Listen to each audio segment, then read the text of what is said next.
하나님 말씀 로마서 5장 1절 말씀 보겠습니다. 로마서 5장 1절입니다. 네, 다 찾으셨으면 한 목소리로 읽겠습니다. 시작. 그러므로 우리가 믿음으로 의롭다 하심을 받았으니 우리 주 예수 그리스도로 말미암아 하나님과 화평을 누리자. 아멘.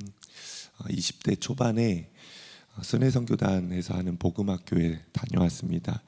그곳에서 김용희 선교사님이 일주일 동안 우리에게 전해주시는 그 총체적인 복음을 듣고 이렇게 새 사람이 되었음을 확증하고 돌아오는 시간이 있었습니다. 김용희 선교사님이 일주일 동안 이렇게 강의하시면서 저희에게 줄곧 권면하셨던 것은 뭐냐면 로마서를 50번 통독하라는 거였어요. 여러분 나가면 로마서를 50독 정도 하세요라고 권면했습니다.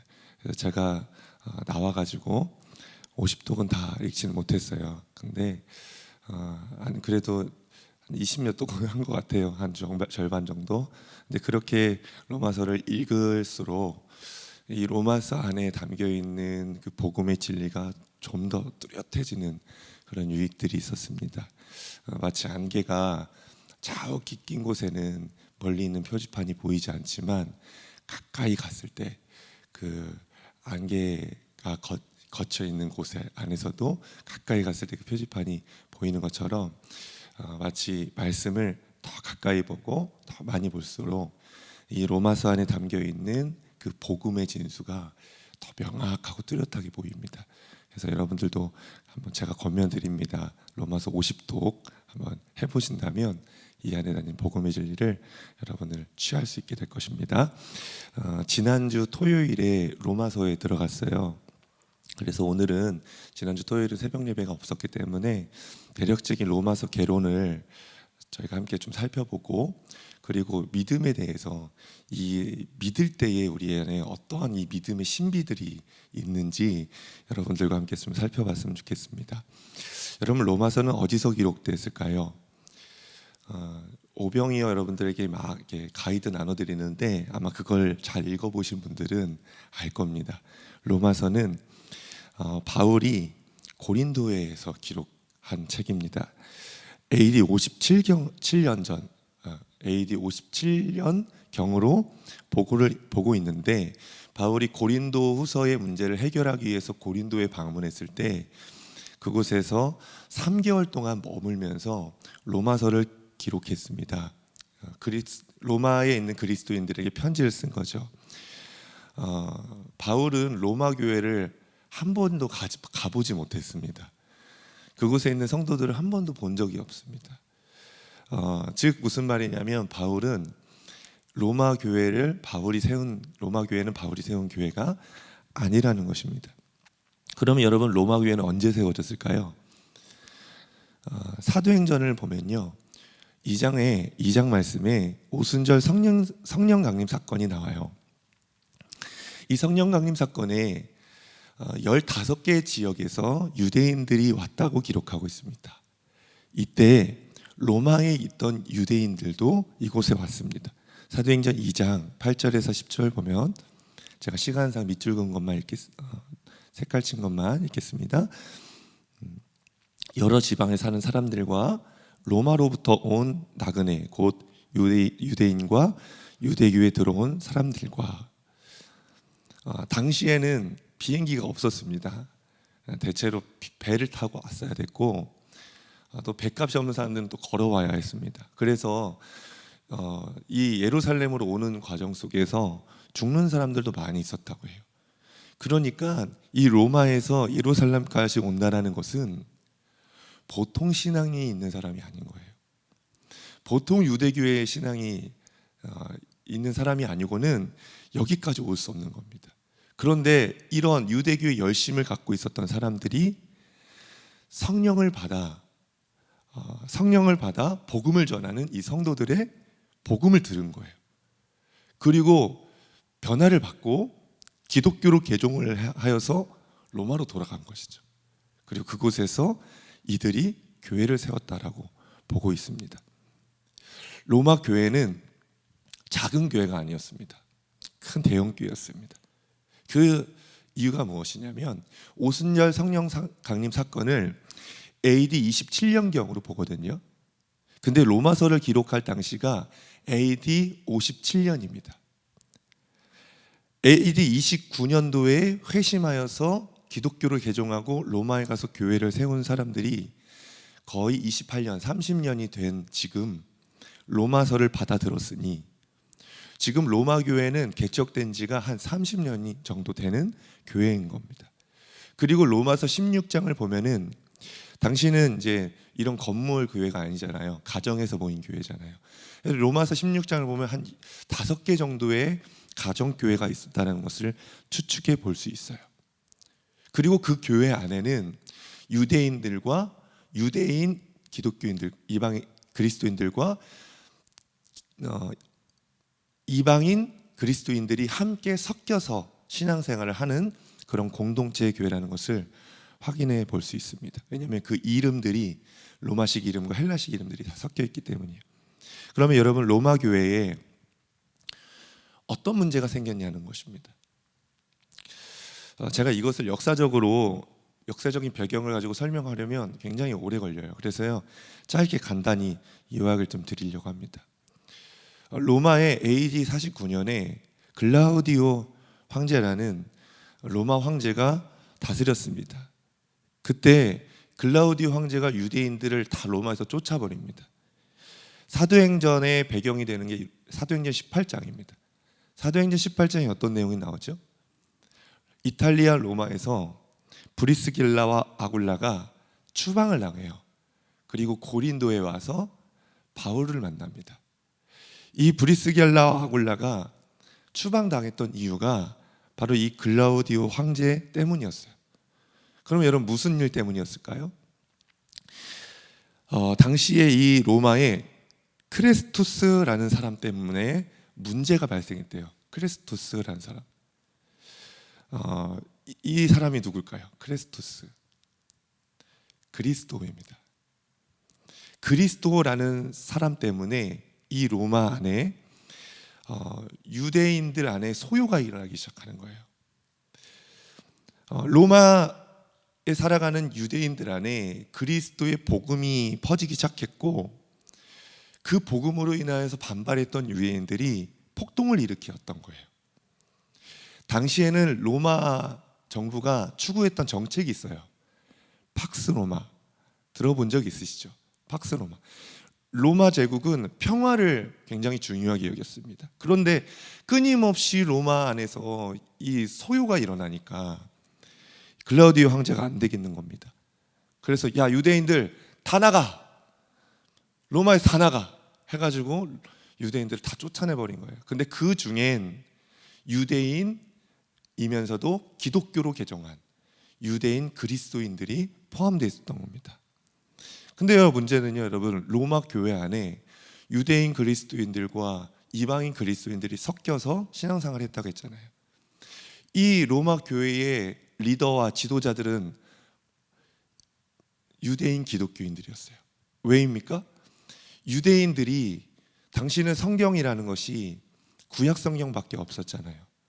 그러니까 성경을 아는 사람이 강단에서 설교를 해야 되는 거예요. 그러니까 이방인들은 성경을 몰라요. 유대인들이 성경을 잘 아니까 유대인들이 지도자가 돼서 구약 성경에 증언하고 있는 이 메시아가 예수입니다 라고 설교를 할 수밖에 없었던 거예요. 그러니 유대인 기독교인들이 리더가 될 수밖에 없는 겁니다. 그런데 문제는 뭐냐면 유대인 그리스도인들 안에는 율법을 지켜야 한다는 것이 있었어요. 예수를 믿어도 우리처럼 유대인이 되어야 한다는 거예요. 할례도 받아야 되고 날과 절기도 지켜야 되고 고기도 가려서 먹어야 된다라는 것이 있었어요. 그래서 그것들을 끊임없이 가르쳤습니다. 유대인 그리스도인들이 그렇게 교회를 이렇게 이끌어 가다가 추방이 됐잖아요. 그러니까 로마 교회 안에 있는 유대인 그리스도인들은 다 추방당해서 교회에서 나간 거예요. 그러면 이 교회 안에 누가 지도자가 돼야 돼요? 이제는 이방인 그리스도인들밖에 남아있지 않는 거예요. 그러니까 이방인 그리스도인들이 설교를 해야만 했고, 그리고 이방인 공동체 안에서만 또 신앙생활을 해야 했던 겁니다. 그러니까 유대인 그리스도인들이 없는 이 신앙 공동체가 시간이 지나면서 어떻게 되겠어요? 율법을 조금씩 지키지 않게 된 거예요. 우리로 따지면 소위 주일 예배만 드리고 오후 예배는 안 드리는 거예요. 새벽 기도회를 없애버리는 거예요. 고기도 구별하지 않고 먹는 겁니다. 그냥 이렇게 돼지고기도 그냥 먹고 우상에게 바쳐준 고기도 먹고 그러는 겁니다. 나중에 이 글라우디오 황제가요, 암살을 당해요.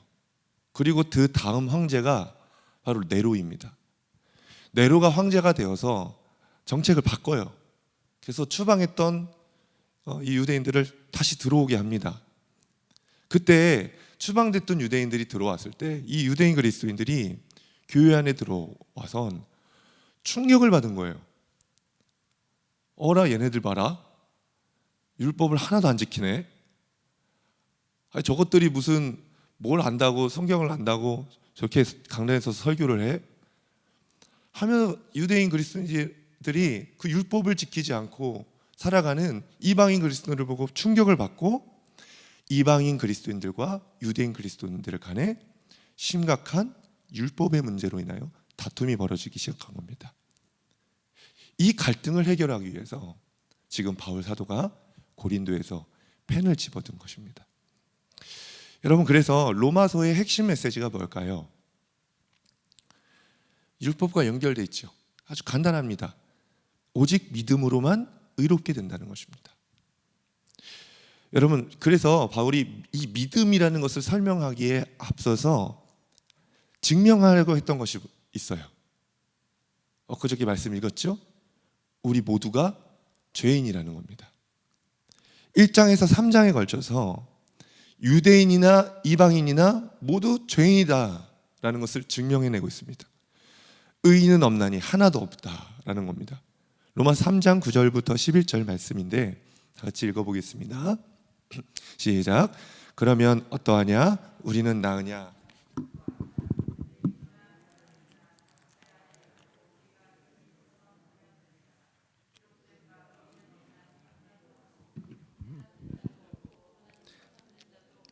네, 아멘. 세상에는 의인이 하나도 없다는 거예요. 이것을 증명하기 위해서 1장을 보면은 하나님을 믿지 않는 불신자들의 죄악상을 폭로합니다. 그리고 2장에 가서는 이제는 하나님을 믿는다고 하는 유대인들의 죄악상을 폭로합니다. 그리고 3장에 와서 우리는 어떠하냐? 우리는 좀 나으냐? 결코 아니다. 우리도 죄인이다. 모든 사람은 다 죄인이다 라는 것을 폭로합니다. 여러분, 그러면 그런 죄인된 우리들이 어떻게 그 죄로부터 건져낼 수 있을까요? 이게 절망스러운 겁니다. 이것을 이제는 바울이 설명하고 있는 거예요. 팀 켈러 목사님이 이런 비유를 했어요. 세 사람이 있습니다. 한 사람은 수영을 전혀 못하는 사람입니다. 한 사람은 수영을 좋아하고 꽤 잘하는 사람입니다. 그리고 세 번째 사람은 수영을 너무 잘하는 국가대표 선수입니다. 이 세 사람을 데려다가 태평양 바다에 빠뜨렸습니다. 첫 번째 사람은 빠지자마자 죽었습니다. 두 번째 사람은 꽤 수영을 하다가 얼마 가지 못해서 죽었습니다. 세 번째, 국가대표를 떨어뜨렸어요. 이 사람은 4km 정도 미터 수영하러 가다가 6km 정도 때 힘이 빠지고 8km 때 죽었다는 거예요. 수영 실력은 다 다릅니다. 그러나 태평양에 빠져서 살아올 자는 하나도 없다라는 거예요. 팀 켈러 목사님이 왜 이 예화를 들었냐면 율법이라는 것을 통하여서는 절대 의로워질 수 없다라는 것을 설명하려고 했던 겁니다. 유대인 그리스도인들은 예수도 믿지만 율법을 지켜야 한다고 생각했습니다. 율법을 지켜야 의로워질 수 있다고 본 겁니다. 그러나 율법으로는 죄의 바다에서, 그 죄악의 바다에서 결코 나올 수 없는 것입니다. 여러분, 어떻게 하면 이 죄의 바다에서 빠져나올 수 있을까요? 바울은 이걸 얘기하는 겁니다. 오직 믿음이라는 것입니다. 그래서 바울은 이 3장 후반절부터 믿음을 이야기하기 시작합니다. 로마서 3장 28절 말씀입니다. 다 같이 읽겠습니다. 시작. 그러므로 사람이 의롭다 하심을 얻는 것은 율법의 행위에 있지 않고 믿음으로 되는 줄 우리가 인정하노라.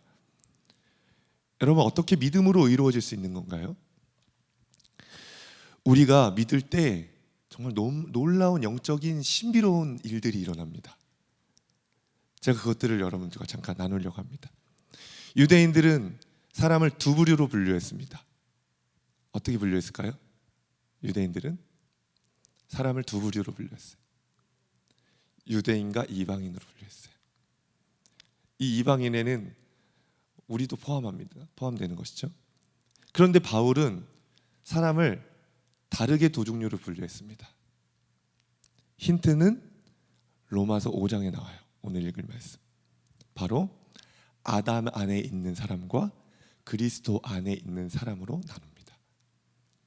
바울은 이 땅에 있는 모든 사람은 아담 안에 있는 사람과 그리스도 안에 있는 사람이라는 거예요.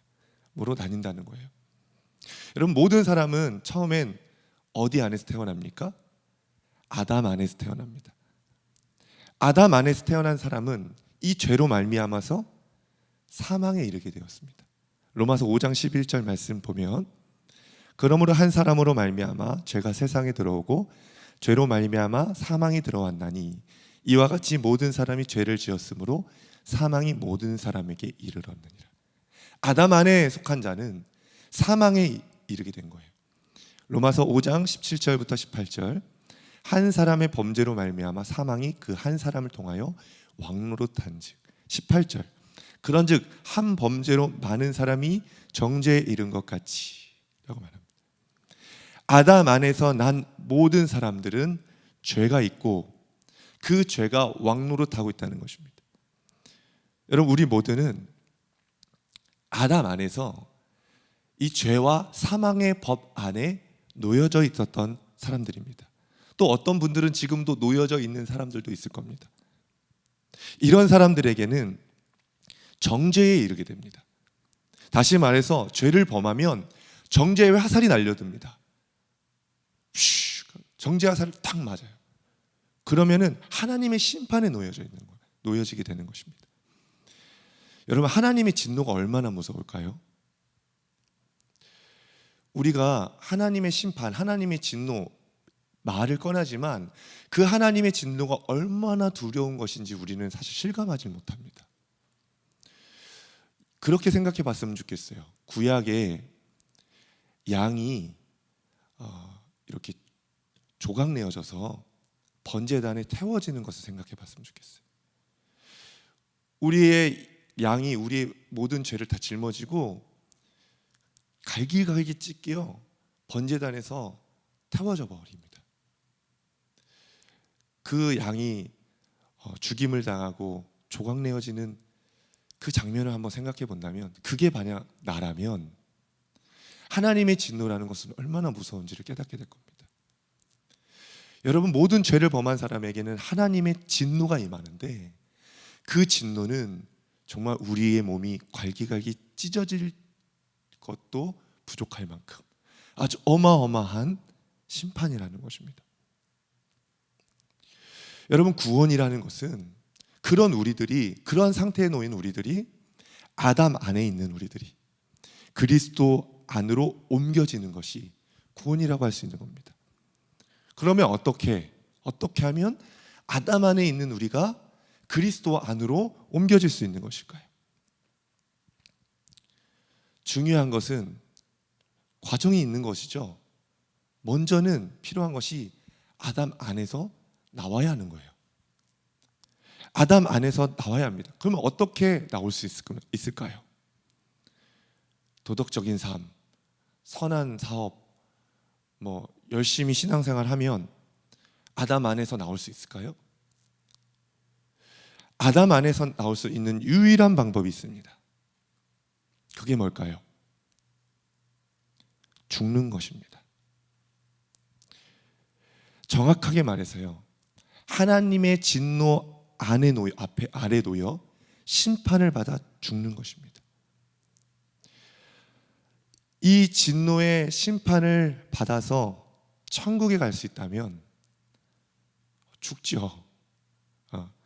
죽음으로 인해서 그냥 천국으로 갈 수 있다면 죽어요. 죽을 수 있어요. 근데 진노를 받아 죽는 것과 천국에 가는 것은 별개입니다. 죽음은 죽음대로 받고 지옥에 가는 것은 지옥에 가는 대로 되는 겁니다. 그래서 이걸 잘 모르는 사람들은 그냥 죽으면 천국 갈 수 있다고 생각해서 어떤 이단들은 집단으로 그냥 자살을 해버리는 그런 집단들도 있어요. 바보들이죠, 정말로. 사람은 죽는 것으로 인하여서 구원을 받을 수 없습니다. 결코. 물에 빠진 사람을 구원하려면 물에 빠진 사람이 구원할 수 없어요. 물에 빠진 사람을 구원하려면 물에 빠지지 않은 사람이 구원할 수밖에 없는 거예요. 그래서 우리를 위하여 오신 예수님은 물에 빠지지 않으신 분이에요. 죄가 없으신 분이십니다. 완전한 하나님께서 완전한 인간으로 우리 가운데 오셨습니다. 하나님께서 사람으로 오셨다는 것은 여자의 몸을 통하여서 율법 아래에서 태어났다는 것을 의미합니다. 여자의 몸으로 율법 아래에서 태어났다는 것은 모든 사람들을, 아담 안에 속해 있던 모든 사람들을 예수님께서 그들을 끌어안으시고 대신 죽으셨다는 거예요. 예수님께서 대신 죽으심으로 그 아담 안에서 빠져나와 그리스도 안으로 부활하심으로 옮겨 놓으셨다는 것입니다. 제가 예전에 제자훈련 할 때 한 형제님이 질문을 하셨어요. 목사님, 2000년 전에 예수님이 십자가에 죽으신 것이 오늘날 현재 나와 무슨 상관이 있는 겁니까? 2000년이나 지났잖아요. 그런 얘기를 하시는 거예요. 이성적으로는 이해가 안 되죠. 2000년 전에 분이시고 예루살렘에서 돌아가셨고 시간과 공간과 언어도 달랐습니다. 그 과거에 예수님께서 현재 나와 무슨 상관이 있는 것입니까? 그래서 믿음은 신비로운 것이라는 겁니다. 2000년이라는 간격이 있지만 우리가 예수 그리스도를 믿음으로 인하여서 예수님과 우리가 연합되는 역사들이 일어나는 거예요. 예수님과 내가 한 몸으로 연결이 되는 것입니다. 로마서 6장 5절 말씀 다 같이 읽어보겠습니다. 시작. 만일 우리가 그의 죽으심과 같은 모양으로 연합한 자가 되었으면 또한 그의 부활과 같은 모양으로 연합한 자도 되리라. 우리가 예수 그리스도를 나의 구주로 믿을 때에 2000년 전에 그의 예수님은 오늘날 나와 연결이 되어 한 몸이 되는 거예요. 그분의 죽으심이 나의 죽으심이 되고 그분의 부활이 나의 부활이 되는 것입니다. 그러므로 예수님이 죽으심으로 내가 아담 안에서 나오게 됐고 그분이 부활하심으로 내가 예수님과 함께 그리스도 안으로 들어가게 된 것입니다. 여러분, 감사해야 됩니다. 내가 죽지 않고 예수님께서 대신 죽어주심으로 그 아담 안에서 나오게 하시고 그리스도 안으로 들어가게 하신, 이것은 너무나 놀라운 은혜입니다. 여러분, 이 은혜에 오늘도 감사할 수 있길 축복합니다. 그렇다면 여러분, 그리스도 안으로 우리는 옮겨졌습니다. 옮겨졌지요? 저는 여기에 모인 우리 모두가 다 그리스도 안으로 옮겨졌음을 믿습니다.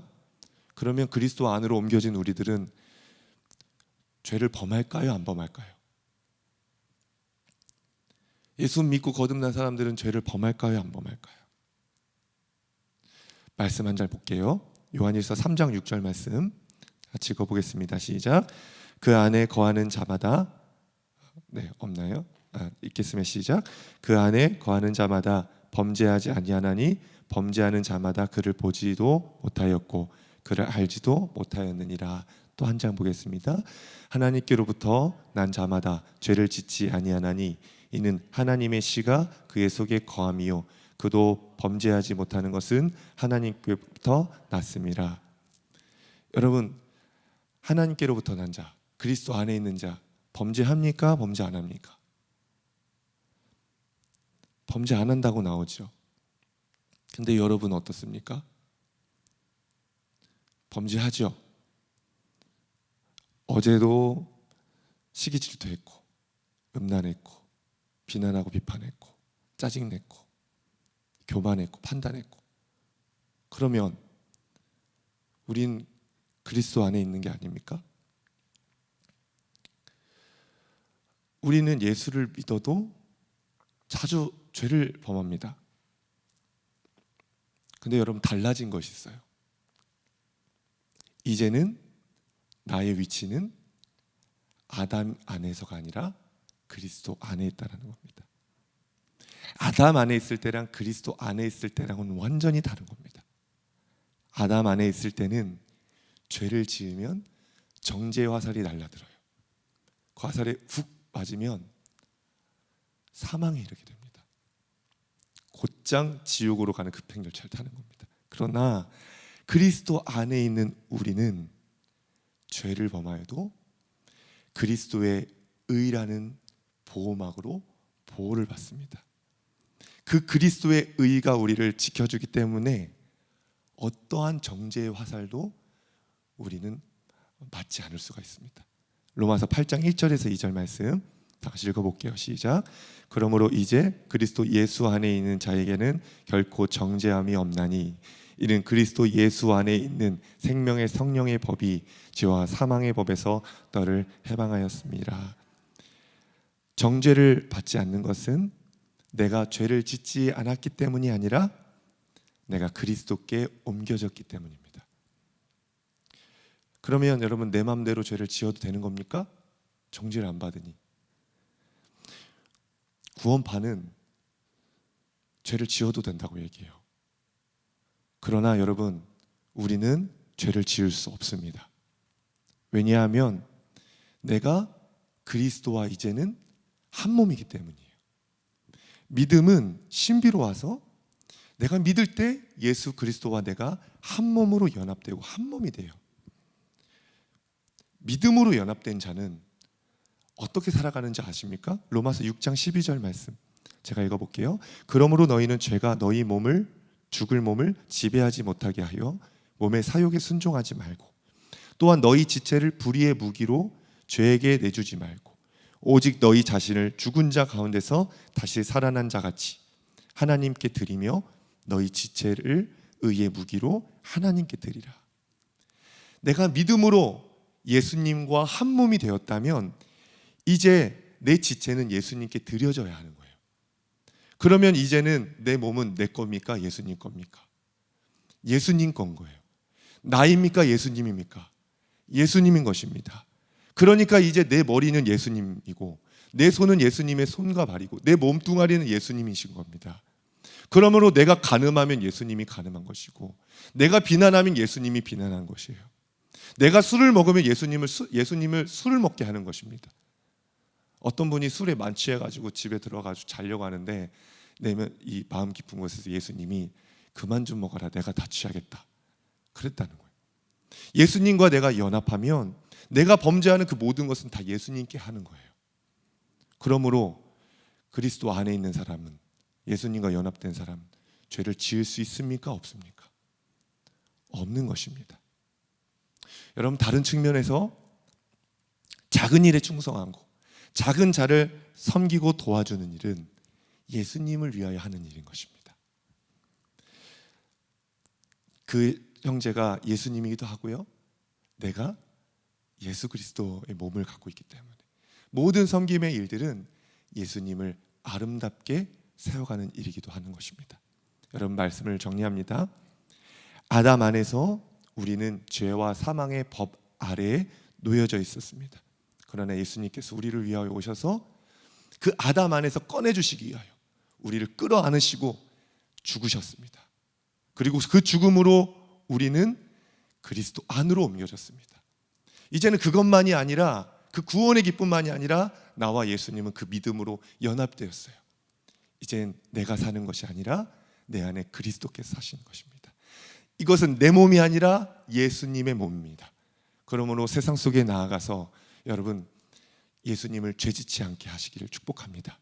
삶 속에서 거룩하게 구별되어서 오직 그리스도 안에서 범죄하지 않고 주님을 아름답게 세워갈 수 있는 사랑하는 여러분 되길 축복합니다. 함께 기도하겠습니다. 주님, 오늘 이 시간에 우리가 함께 로마서의 말씀을 함께 나눕니다. 말씀을 읽습니다. 주님의 말씀을 읽을 때마다 주님이 담아놓으신 이 복음의 은혜가 우리의 마음 가운데 깊이 깨달아지게 하여 주십시오. 이 복음의 은혜로 우리가 눈물을 흘리게 하시고 이 복음으로 말미암아 우리가 기뻐 뛰게 하여 주십시오. 다시 살아나는 역사들을 허락하여 주시옵소서. 하나님, 세상 속으로 나아갑니다. 이제는 주님과 연합된 내가 주님 이제는 그리스도로 살아가는 삶이 되기를 원합니다. 세상 속에서 거룩하고 정결하며 주님께 죄짓지 않는 그런 삶을 살아갈 수 있도록 주여 우리와 함께하여 주옵소서. 주님의 이름 두 번 부르고 합심해서 함께 기도하겠습니다. 주여, 주여. 하나님 온전히 감사합니다. 하나님을 찬양합니다. 하나님, 우리 안에 하나님 말씀해 주시고 하나님 이 복음으로 하나님 우리를 거듭나게 하시고 우리를 새롭게 하신 하나님 은혜 감사합니다. 하나님, 이제는 내가 사는 것이 아니라 내 안에 그리스도께서 사신 것입니다. 주님, 이제 나는 죽었습니다. 예수님과 함께 십자가에 죽었습니다. 이제는 내 안에 그리스도께서 사시는 것입니다. 이제는 나로 살아가는 것이 아니라 이제는 예수님이 사시는 것입니다. 하나님, 그 주님의 복음을 믿게 하십시오. 하나님, 세상 속에 살아가면서 잊어버리지 않게 하여 주십시오. 모든 순간순간마다